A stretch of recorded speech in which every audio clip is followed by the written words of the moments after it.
안녕하십니까. 성균관 청년유도회장 조별철입니다.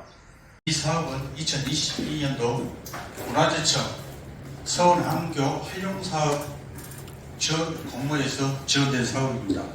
그래서 우리 장성향교 청년유도회가 주관하는 그런 교육사업으로서 오늘 강사진들이 아주 유명한 강사님 모시게 됐습니다. 먼저 첫 교시 김영풍 정기위원을 모시겠습니다. 큰 박수로 환영해 주시기 바랍니다. 안녕하세요. 저는 장성향교 전교 김영풍입니다. 인사 먼저 드리겠습니다. 오늘 여러분들이 오늘 보실 것임에도 불구하고 이렇게 살아 숨쉬는 성원 향교 활용 사업에 이렇게 스킬들에게 참여해 주신 여러분들에게 좋은 기회가 아닌가 이렇게 생각도 합니다. 장성 향교는 1994년에 장성 향교가 설립이 됐어요. 귀인이 있다, 구성기다 얘기 들어봤죠. 근데 어릴 때는 이런 귀인이 있다, 구성기다 얘기를 들을 때 이것이 우리를 칭찬하는 그런 말로 알아들었는데 어른이 돼서 그 의미를 생각해 보니까 이런 말 속에 그 양의 동서고금의 모든 철학들이 전부 다 저게 녹여져 있더라고요. 물론 회화나 또 미술사나 여러 가지 미술들도 이 속에 전부 다 이 한 단어 속에 녹아져 들어 있어요. 부처님이 이제 불교 회화를 강의를 하는데 부처님이 약 한 40 몇 년 동안 대각을 하시고 난 뒤에 열반할 때까지 무수히 많은 경을 설하셨어요. 설법을 하셨어요. 그 설법이 뭐냐면 결국은 그 설법의 궁극은 네가 균형 있게 살아라. 균형 감각 있게 살아라. 또 구성지게 살아가는 그런 얘기로 규결이 되더라고요. 우리가 그림을 그리고 미술대학에서 저희들도 이제 학생들을 가르쳐 보면 아이들한테 처음에 구성을 시켜요. 구성. 평면 종이대에다가 선과 면, 색을 가지고 이 속에서 가장 아름다운 균형이 있는 이런 구성을 시켜요. 구성을 잘 만들어요.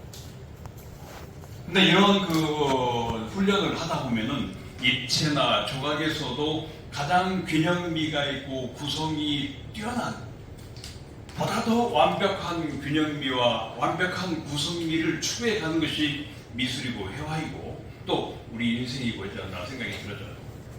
근데 균형 감각이 있게 살려면 이제 거기서는 쭉 그냥 들어가면 다시 한번 부처님의 84,000 법문이 전부 다 이 속에 낚여져 나오는데 균형 있게 살려면 우리들이 부처님이 뭐라고 하셨냐면 8가지 정도를 가져라 그랬어. 바르게 보고, 바르게 생각을 하고, 바르게 듣고, 바르게 행을 하고, 바르게 의식을 하고 이런 8정도를 가르치셨어요.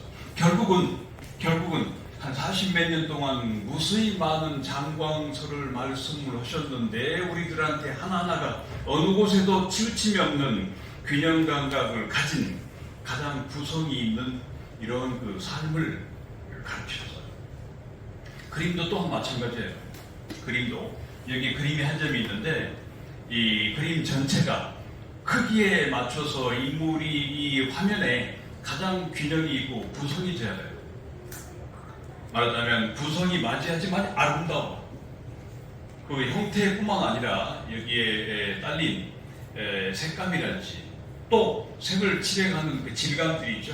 이걸 마티엘이라고 하는데 이런 마티엘, 질감, 색, 선, 면 등 모든 것들이 전부 다 이 속에 녹아져 들어가면서 가장 균형이 있는 가장 구성이 맞는 한 그림을 한 어떤 조각을 우리들이 한 생각을 만들어내 가는 것이 이런 것들을 추구해 가는 것이 우리 인생이지 않나 생각이 들어져요. 여기 한 그림이 있어요. 이 그림이 1310년경에 무려 후기이죠. 제가 가지고 있는 것이 한 80이나 되면은 이렇게 20%가 붙어져 있고 능력이 발휘가 되더라고요. 오늘 그 강의를 듣는 여러분들이 분위기도 참 좋았고 그래서 대단히 감사했습니다. 단 하나가 참여 말씀드린 바와 PPT가 없어서 그 동영상이나 이런 것도 같이 보여주면서 여러분들에게 가슴에 남는 강의를 해드리고 싶었는데 그러지 못했던 것들은 조금 그 아쉬움이지만 또 다시 또 PPT가 없으니까 그 아날로그 방법으로 여러분들에게 이야기를 하다 보니까 마음과 마음을 이렇게 전해져서 저 또한 이해가 또 좋습니다. 장기 시간 동안 경청해 주셔서 감사하고요. 또 저는 장성에 살고 있기 때문에 어느 때라도 이렇게 이런 분야에 대해서 알고 싶은 분들이 계시면은 여러분들이 안에서 개인적으로 설명도 해드리고 하겠습니다. 감사합니다. 한말 우리적이 최대 의병 항쟁지인데 그 중에서도 선봉에 섰던 분이 누구냐면 장성 출신 기사면 1907년 호남 창의 해맹소 대장이 된 기사면에부터 출발하는 거예요. 기사면이 1908년 1월 2일 광주천변에서 총살을 당합니다. 음력 1월 2일. 그 기사면이 죽자 그 부장들이 이어서 의병장이 되어서 남도 곳곳을 누비는 거예요. 그 기사면은 항일의 상징 인물입니다. 근데 놀라운 건요, 그 기사면이 그 다음에 여러분 강조학생 일제치하에 독립운동의 핵심은 뭔지 아세요? 강조학생 독립운동 광주에서 일어나서 전국으로 해외 확대됐잖아요. 그 핵심에 누가 있었느냐? 강주 출신이지만 장성서 잠시 주저장을 운영한 적이 있는 장제성이라고 하는 분이에요. 장제성. 장제성은 강주학생 독립운동으로 강주 고보생을 비롯한 강주분들 170여 명이 재판을 받을 때 강주지방법원에서 7년형을 선고받은 거예요. 다른 분들은 3년, 2년인데. 그러니까 강주학생 독립운동의 핵심은 장제성을 빼놓고는 얘기할 수가 없는 거예요. 해방 이후의 반독재 민주화운동의 상징인물은 누굴까? 대표하는. 저는 여러분 혹시 아세요? 5.18 당시에 시민군 대변인이었던 윤상원이라고 하는 분. 님을 위한 행진공의 님이 바로 윤상원과 영혼결혼식을 했던 박기순을 가리키는 거예요. 영혼결혼식의 두 사람이 님이거든요. 저는 뭐 윤상원이라고 생각을 합니다. 왕복 출신. 근데 재밌는 게 아니라 이게 뭔지를 모르겠어요. 아까 기사면 의병장이 1908년 1월 2일 날 강주천변에서 총사령에 처해지는데 그의 독립운동의 핵심 인물 장제성이 태어납니다. 장제성이 1908년생이에요. 그리고 장제성은 1950년 6.25 농난 때 인민군이 남하하자 국군이 경찰이 끄집어내서 총사령에 처하는데 이때가 1950년. 그 1950년에 5.18 민주화운동 상징인 윤상원이 태어납니다. 그리고 윤상원은 1980년 5월 27일 새벽 도청에서 사망하잖아요. 저는 그런 꿈을 꿔봅니다. 1980년 전라도 땅에 사는 어딘가에선가 위대한 별이 태어났다. 임진왜란 3대첩 들어보셨나요?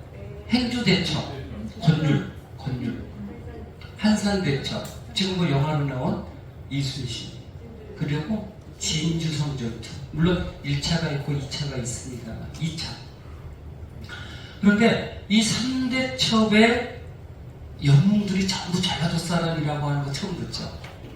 전라도 사람입니다. 권율이요. 행주대첩의 영웅. 임진왜란 당시 서울 사람이지만 강주 목사를 해요. 그리고 고경명 우병장이 금산전투에서 승복할 때 이치전투에서 승리해서 구공으로 전라도 관찰사가 되신 분. 그 전라도 관찰사가 돼서 전라도 강군을 이끌고 전투에 참여한 게 행주대첩이에요.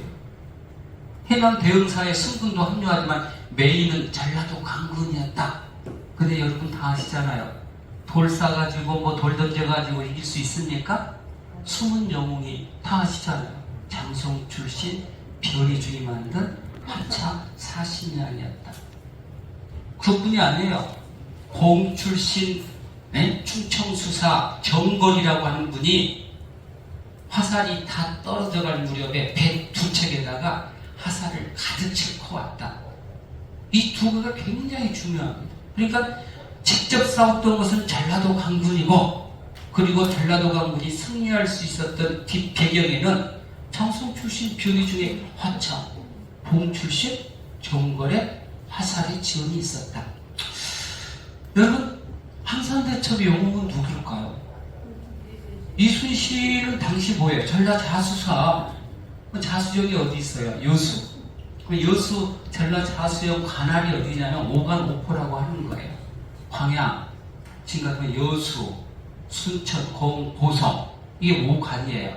5개 행정구역의 장들은 전라 자수사의 지하에 있는 거예요. 그 다음에 5개의 수군기지가 있어요. 이걸 오포라고 해요. 여수에 하나 있었고, 고흥에 4개가 있어요. 4개가. 그래서 전라 자수영 소속의 수군들을 분석해보면 90몇 %가 전라남도 사람들이에요. 이순신이 싸운 거 아니잖아요. 수군들이 용감히 노줬고 대포 쏴고 화살 쐈기 때문에 이긴 거잖아요. 근데 전라 자수영 소속의 수군들은 다 어디서 싸워요? 목포, 당포, 한산도, 노량 다 어디에 경상도 땅에서 싸우잖아요. 그래서 한산대첩의 영웅들은 전라도 수군들이었다. 특히 전라남도. 여러분, 진주성에서는 2번 싸움이 일어납니다. 1592년 1차 진주성 전투, 진주성주고 김시민 장군이 막아냅니다. 2차는 1년 뒤에 93년에 일어납니다. 10만 명이 넘는 애군이 밑으로 내려오면서 1차 때 당한 패배를 서력하고 전라도의 진출을 깨서 군량, 전라도는 우리나라 세금의 40%를 담당하는 곳이었습니다. 군량을 획득하기 위해서 전라도로 오기 위해서는 필수적으로 관문에 진주성을 함락해야 합니다. 그래 진주성 내려올 때 박재우 경상도 우병장마저 싸울 수 없다 해서 퇴각합니다. 관군도 대부분 물러납니다. 그 진주성에 들어갔던 사람들이 전라도 우병이었다니까요. 여러분, 나주 출신 김천일 우병장, 농계의 남편으로 알려진 화순 출신 최경의 우병장, 그리고 고경명의 큰아들 고종우 우병장이 복수장군이라 칭하고 3,500여 전라도 우병이 들어가서 진주성을 10일 동안 막아내는 거예요. 물론 함락당하면서 대부분의 우병장과 우병들이 진주 난강에 투신하지만 힘이 딸린 일제가 더 이상 호남으로 진출하지 못하게 됩니다. 그러니까 인진이라는 상대첩은 전라도 강군, 전라도 수군, 전라도 우병이 막아낸 거다.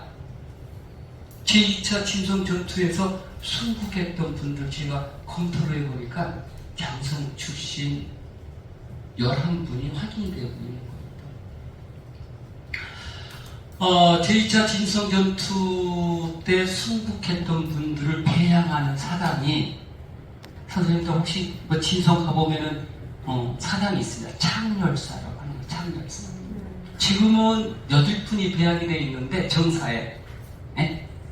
근데 그때 당시 5분을 배양했는데 김천일 우병장, 최경의 우병장, 고종우 우병장, 그리고 남원 출신 황진, 박순천 출신 장륜.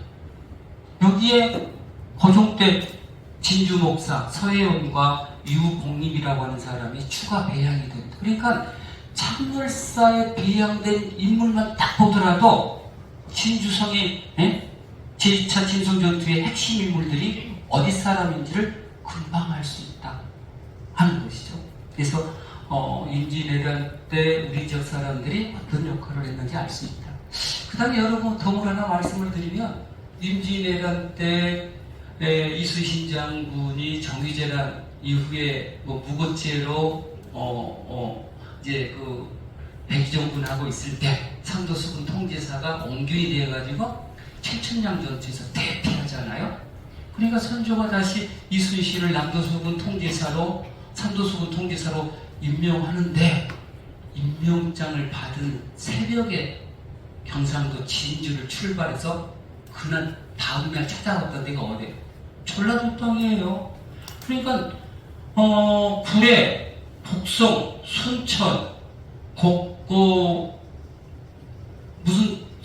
순천, 벌교 옆에 나간, 벌교, 보성 이쪽을 쭉 돌면서 군인을 모집하고 불량미를 획득하고 그리고 전선을 12척을 인계받고 그래서 남도 땅은 뭐예요? 이순신의 수군 재건지가 되는 거예요.